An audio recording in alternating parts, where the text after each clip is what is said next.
আজকের মাহফিল থেকে অন্য কি শিক্ষা গ্রহণ করেছেন জানি না, তবে একটা শিক্ষা অন্তরের মধ্যে নেন, একটা শিক্ষা দেমাগের মধ্যে নেন। যখন যে অবস্থায় যে কাজে থাকেন না কেন, সর্বা অবস্থায় ওযু বানায়া থাকবেন, ওযু বানায়া থাকবেন। বলে হুজুর লাভটা কি হবে? নবী বলছে কোন মানুষ যদি ওযু অবস্থায় মারা যায়, আপনি গাড়ি চালান, আপনি যদি অ্যাক্সিডেন্টে মারা যান, শহীদের মরণ। আপনি ওযু করে রাখছেন, দোকানদারি করেন, যদি দোকানি অবস্থায় মারা যান, ওযু থাকার কারণে শহীদের মরণ। আপনি মাটি কাটেন, ওযু অবস্থায় যদি মারা যান, শহীদের মরণ।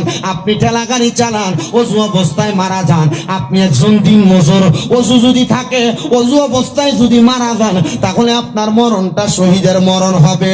ও বন্ধুরে, ও নবীর উম্মতের দল, আপনি শহীদের মরণ পায়া যাবেন। ওযু করার কারণে যেমন শহীদের মরণ পাবেন, কবরের মধ্যে যাওয়ার পর এই চেহারা থেকে নূরের আলো